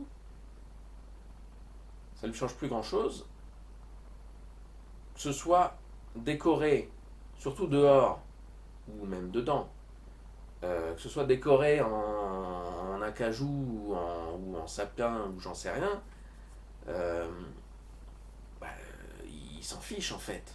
Bon, mais pourtant il y a des designers de cercueils, donc pourquoi il n'y aurait pas, et on trouve ça très utile, puisque c'est lors d'un décès, on est forcément on est forcément touché par ce qui se passe. Donc pourquoi est-ce qu'il n'y aurait pas ce métier qui serait reconnu et qui serait dévalorisé, et qui ne serait pas dévalorisé par les gens en disant mais c'est pas un vrai métier, artiste peintre. C'est un vrai métier, alors c'est très dur d'en vivre. Moi, je le vois tous les jours, mais ça fait quand même un an que j'y suis. Hein. Ça fait un an que je vis dedans, hein, dans ce monde. Et c'est pas. On m'a dit, un ami m'a dit, c'est pas un vrai métier. Comme je vous dis, je l'ai vu à la télé, c'est pas un vrai métier. Dans la pub. Enfin, la pub est ironique, hein, donc, mais la publicité est ironique. Donc forcément, c'est pour. Il faut comprendre que la publicité veut nous faire comprendre que c'est un vrai métier. Donc en fait, la publicité est très bien. Mais peut-être qu'il y a encore des gens qui croient, maman, si tu regardes, je ne sais pas, peut-être qu'il y a encore des gens qui pensent que la décoration n'est pas importante. Peut-être qu'il y a encore des gens qui pensent que la décoration n'est pas importante. Là, vous voyez, à la télé, il y a l'Assemblée nationale. Les sièges sont en rouge. Jean Castex a une cravate. Pourquoi les sièges sont rouges et Jean Castex a-t-il une cravate? Les sièges sont rouges parce que il y a quelqu'un avec des moulures, du bois, des moulures sur le bois, etc. Il y a quelqu'un qui s'est dit, on va pas mettre juste une planche pour le dossier et une planche pour l'assise, mais on va un peu les modeler. Il a décoré. Jean Castex a une cravate. Il s'est dit, quand même, les journalistes ont des cravates. Voilà, là il y en a deux. Ils se sont dit, voilà, on va embellir. Pourquoi vous allez embellir la réalité? Pourquoi ne pas embellir la réalité? Vous avez une voiture. Est-ce que votre voiture, vous voulez qu'elle ait 4 planches et 4 roues? Ou que ce soit une jolie voiture? Moi j'avais, je ne vais pas citer de voiture spécialement, mais j'avais une petite voiture, des petites citadines de base. On est quand même moins bien installé que dans certaines voitures de luxe que je n'ai pas conduites,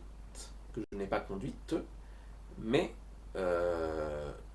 enfin de luxe, disons, mais on est quand même moins bien installé que dans des voitures un petit peu plus haut de gamme. Bah, en fait, à mon niveau, je dirais que moi, je suis en train de peut-être,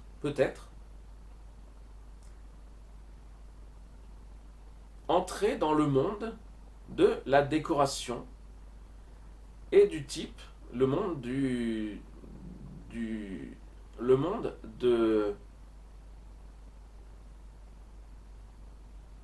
des gens qui embellissent la réalité, qui rendent la réalité belle, qui font en sorte que un cercueil, ce soit pas juste 4 planches avec 4 poignées et qu'on le mette au fond d'un trou, ou que bah, Jean Castex, il arrive le, la chemise ouverte avec les 2 boutons là et qu'il n'ait pas de cravate.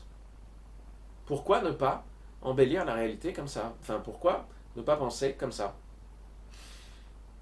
Voilà. Donc bah écoutez, si vous pensez que, si vous avez par contre regardé cette vidéo jusqu'au bout et que vous n'êtes pas d'accord avec moi, je vous dis bravo pour avoir regardé la vidéo jusqu'au bout. Qui n'est peut-être pas finie d'ailleurs cette vidéo, hein, je ne sais pas. Si vous avez en tout cas regardé cette vidéo jusqu'à maintenant et que vous êtes toujours là et que vous pensez que la peinture ne sert à rien, je vous félicite et je vous remercie vraiment d'avoir pu me laisser m'exprimer jusqu'à vous. C'était ce que j'avais envie de dire sur, à mon niveau encore une fois, sur la peinture telle que je la ressens. Parce que ça,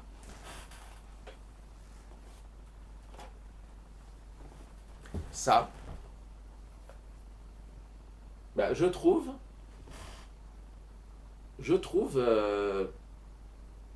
que c'est assez cool. Je trouve ça assez cool comme tableau. Comme je vous ai dit, le figuratif c'est bien. Je préfère l'abstrait. En tout cas, voilà, j'avais envie de finir là-dessus. Alors, peut-être que c'est...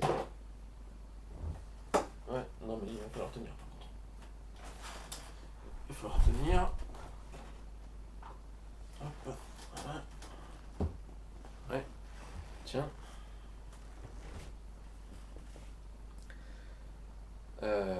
Voilà, donc j'avais envie de le dire aussi. La peinture peut tout simplement décorer le monde. Vous avez des chambres des fois, les chambres des gens, les salons des gens, etc., qui ne sont pas décorés. Bah,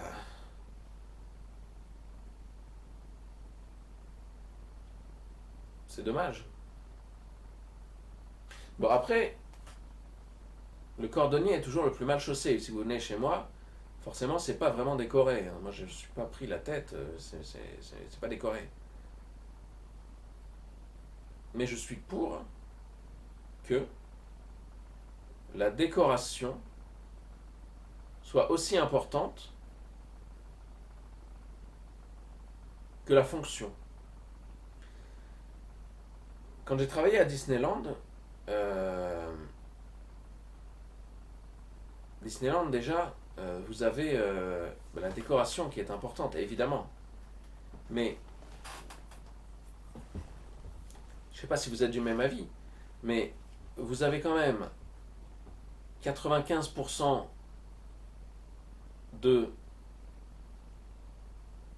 la fonction, enfin 95% du parc, disons, mais même de tous les parcs d'attractions, vous avez quand même 95 ou 99% de votre séjour, si vous allez passer un week-end à Disney, dans les parcs, ou même au parc Astérix, ou bon, euh,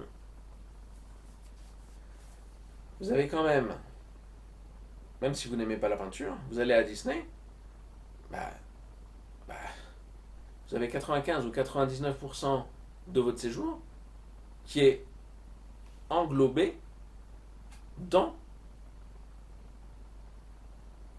pas dans la décoration, mais dans le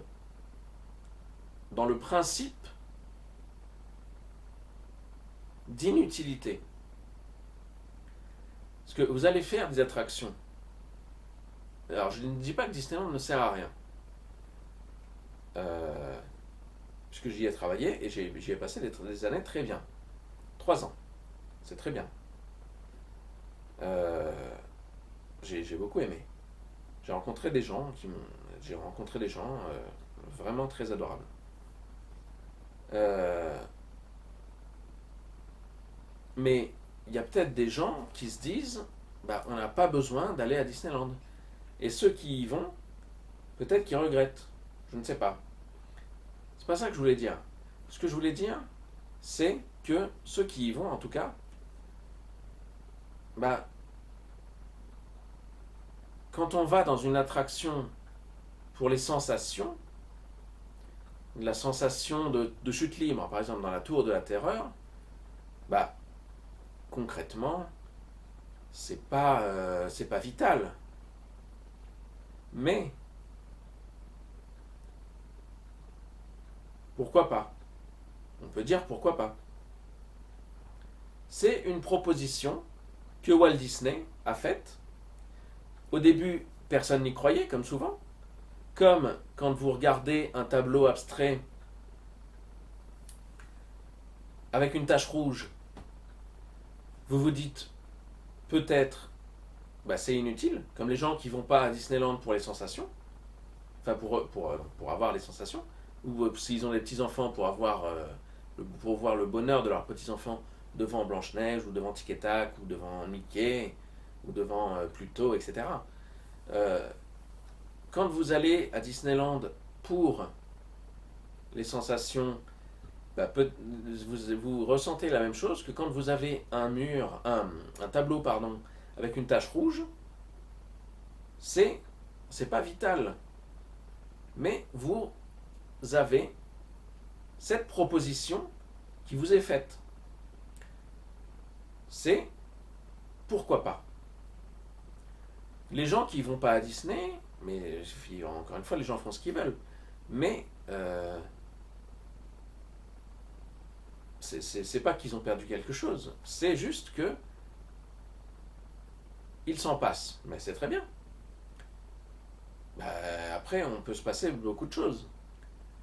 Mais, quand même, il y a un truc. Faut l'avoir fait une fois, au moins. Il faut, enfin je pense qu'il faut accepter la proposition que j'appelle pourquoi pas quand on va dans un lieu comme le parc Astérix, Disneyland, quand on est... Voilà, en fait c'est ça, c'est ça. J'ai eu du mal à formuler ce que je voulais dire, mais je vais le reformuler. Quand on va dans un lieu, dans un parc d'attractions, quand on va dans un aquarium, quand on va, euh, quand on va participer à un jeu télé, alors il y a forcément une partie à gagner, une partie financière à gagner, souvent. Euh, mais il y a aussi tout un folklore. Koh Lanta, vous n'avez pas seulement 100 000 € à gagner, ou 200 000 € à gagner, ou je sais pas combien. Vous avez quand même une histoire avant. Tout, tout le déroulé de l'histoire pas à subir, j'allais dire, mais à vivre en fait, avant, pendant, et après vous vivrez avec. Mais mais pourquoi, en fait, quand vous y allez, quand vous choisissez d'y aller, vous acceptez cette proposition. Euh, une musique, une chanson, c'est une proposition, c'est pareil, c'est pas vital. J'appelle ça une proposition parce que je vois pas comment, je vois pas comment l'appeler autrement. Donc j'appelle ça une proposition. Euh, porter un pull bleu à la place d'un pull noir, c'est deux. Alors, vous avez deux propositions. Je vous dis pas qu'il faut avoir une garde-robe avec toutes les couleurs, du blanc au noir en passant par les trois couleurs. Mais euh, vous avez des propositions qui vous sont faites et dire que la peinture abstraite, enfin, ou la peinture, bah, peut-être encore mieux, enfin encore pire la peinture abstraite, mais je veux dire encore plus régulièrement peut-être la peinture abstraite. Euh, peut-être que souvent, bah, on dit, souvent peut-être il y a des gens qui vont dire, ou peut-être l'art contemporain, il y a des gens qui vont dire, bah pourquoi? En fait, qui vont dénigrer un petit peu, qui vont se dire, bon bah ouais, mais et alors, voilà, c'est nul. C'est nul, ça n'a aucun intérêt. Bah, ce que j'ai envie de leur répondre, c'est que aller passer ses vacances à Deauville, à Bali, en Nouvelle-Zélande, aux États-Unis, je sais pas où, bah, c'est pareil, c'est pas forcément vital. La peinture abstraite, c'est pas vital non plus. Mais parfumer sa voiture, c'est pas vital non plus. Plein de choses qui sont pas vitales, mais qui sont quand même là pour proposer parmi, bah, qui sont quand même là en tant que proposition parmi d'autres propositions. Donc après, chacun va s'orienter, va orienter le curseur comme il le veut. Je pensais absolument pas parler de ça, hein. Je sais pas pourquoi j'ai digressé là-dessus, mais bon. Euh, chacun va orienter le curseur comme il le veut. Il va plutôt choisir de fêter Noël et d'acheter des cadeaux bah, à ses enfants plutôt que leur acheter des peintures. Après, je dis pas qu'il faut acheter des peintures, hein. mais, euh, mais, mais en tout cas, c'est une des propositions qui est faite. Donc, il ne faut pas croire que, je pense, qu'il ne faut pas croire que la peinture, un peintre abstrait, enfin un peintre, disons, un artiste peintre, est moins utile que Walt Disney, ou est moins utile que le type qui design un cercueil. Je prends l'exemple du cercueil, hein, comme je disais. C'est triste, mais c'est la vérité. Alors que la personne dedans va pas vraiment s'en servir long, enfin, pas s'en servir longtemps, disons. Bon, bref. Pas vraiment moins utile que le type qui a décidé que le rideau là serait rouge et pas transparent en, en dentelle ou quoi que ce soit. Pas vraiment moins utile que celui qui a trouvé l'idée de je ne sais quoi, bah, d'un tableau avec une tache rouge. Alors disons, alors je sais plus qui c'est, mais par exemple dans Intouchable, vous voyez, alors je me souviens plus exactement dans le film, quand Omar Sy,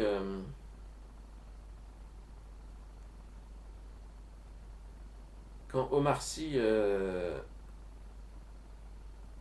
y a deux choses. Déjà, il dit que c'est un business. Effectivement, c'est un business. Je suis d'accord. Vendre des peintures, c'est un business. Je pense, mais pas uniquement. Parce que dans ce cas, mais en fait, tout est un business, effectivement. Mais aller à Walt Disney, aller à Disneyland aussi, c'est un business. Euh, on n'est pas obligé de vous vendre des hot dogs à 12 euros. Mais des hot dogs, pardon, à 12 euros. Mais mais il y a un folklore.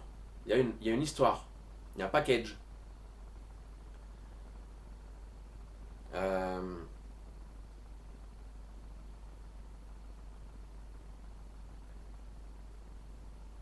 j'ai perdu le fil. quand vous, mais quand vous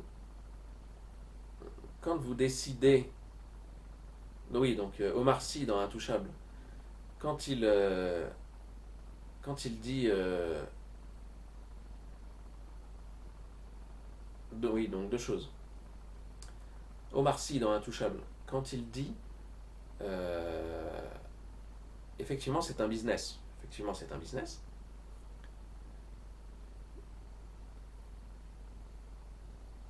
Mais quand il dit que ça sert à rien, je suis pas tout à fait d'accord parce qu'il y a plein de choses qui servent à rien. Manger autre chose que des pâtes tous les midis, ça sert à rien, juste à la diversité de l'alimentation. Mais vous pouvez tenir en mangeant des pâtes tous les midis. Bah, on peut. Et là, je rejoins le type s'appelle Philippe aussi, je crois, dans le fauteuil, Daniel Auteuil. Euh, non, pas Daniel Auteuil, pardon. Merde. Merde, je sais plus comment il s'appelle. Euh, comment il s'appelle l'acteur, je sais plus. Euh, donc, il est sensible à l'art. Euh,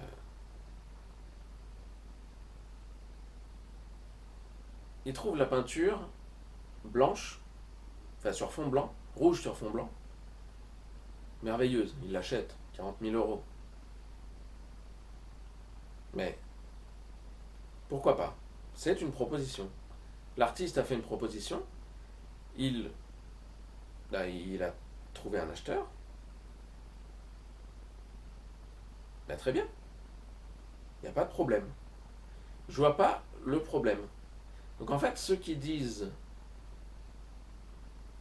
la peinture abstraite, encore plus abstraite parce qu'elle ne représente a priori rien, c'est la peinture abstraite, donc du coup ne sert à rien, mais pas plus comme je vous dis que le type qui a designé un truc, le type qui a peint cette peinture que ce Philippe dans le film Intouchables, euh, dans le fauteuil, achète, pas plus que celle qu'il achète. Euh, Pourquoi pas? Pourquoi penser que c'est moins utile? Alors forcément, on va pas se nourrir avec de la peinture. On va pas se nourrir avec de la peinture, on va pas manger un tableau.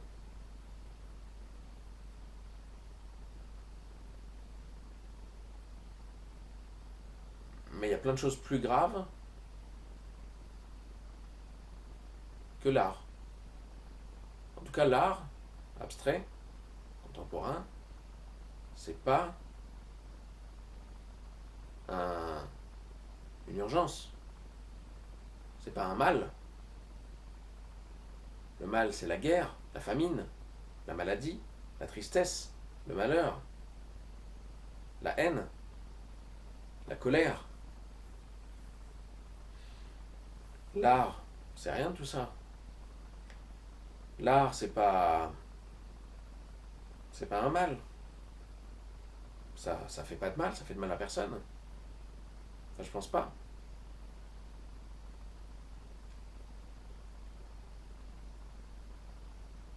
L'art, c'est pour rendre le monde plus beau. C'est pour, comme je disais, embellir la réalité, qui est parfois mal faite, entre guillemets, mal, qui tourne mal parfois. Voilà,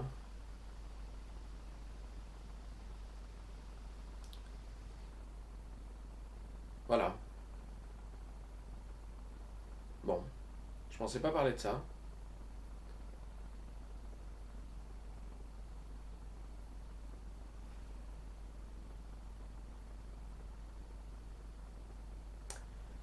Je pensais pas parler de ça, mais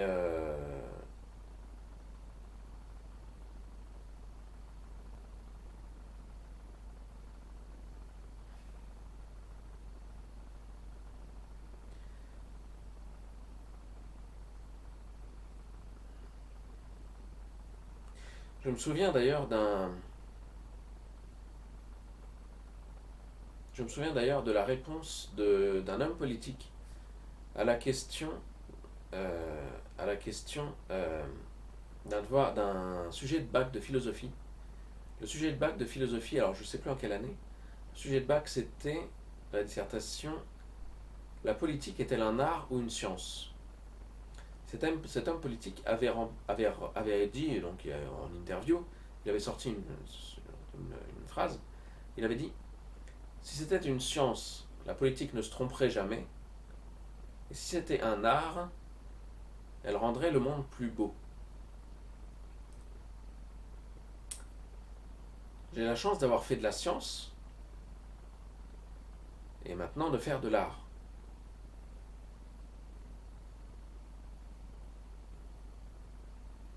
Je fais pas de politique du tout, heureusement.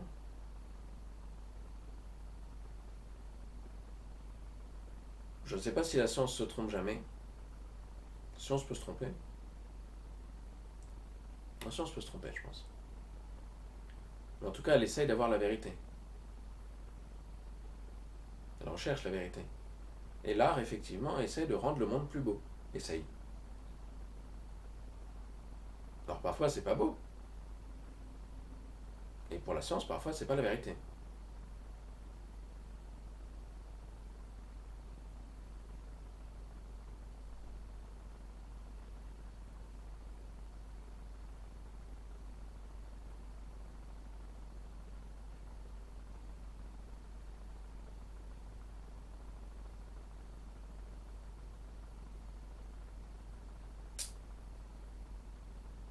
C'est peut-être pour ça que j'essaye de lier les deux.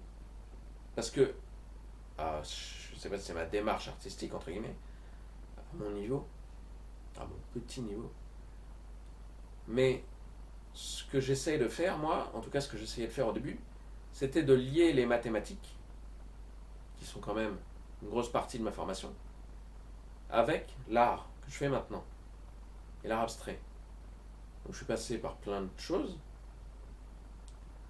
et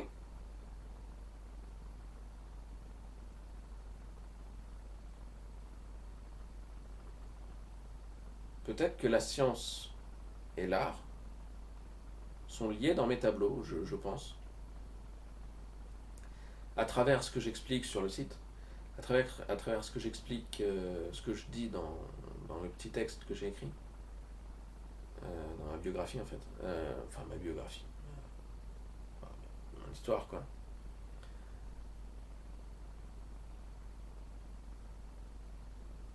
Peut-être que l'art et la science sont liés dans mes tableaux à travers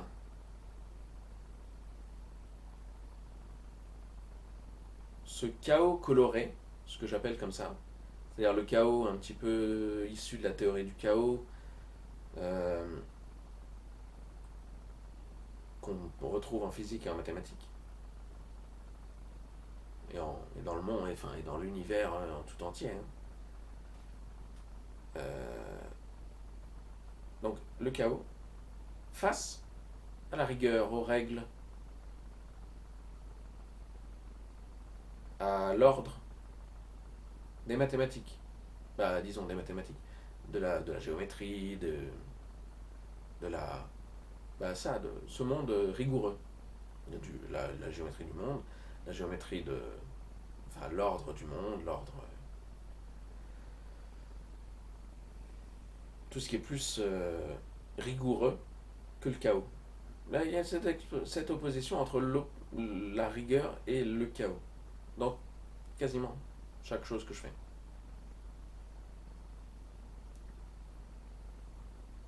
Euh, c'est ce que j'essaye de montrer.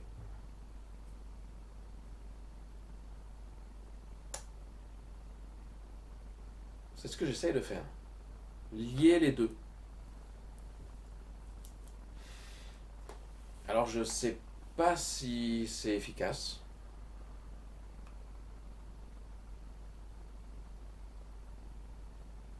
Je sais pas si ça marche. J'ai l'impression que oui. l'impression que ça peut marcher.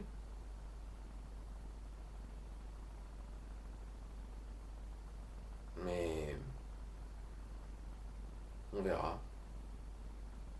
Bon, dites-moi ce que vous avez pensé de... Dites-moi, je serais curieux de savoir si, alors, si vous avez vraiment écouté la vidéo jusqu'au bout. Je serais content de savoir ce que vous avez pensé. Il me reste 30 secondes d'enregistrement. Je vais arrêter de parler là. Je vais arrêter de parler là. Je vais vous souhaiter une bonne journée. Il est bientôt 7 heures. Il va falloir que je fasse le montage de la vidéo. Parce que là, ça va être horrible à écouter si vous écoutez ça maintenant. Si vous écoutez ça jusqu'à maintenant, c'est très bien. Je suis très content. Merci. Alors, je vous souhaite une bonne soirée.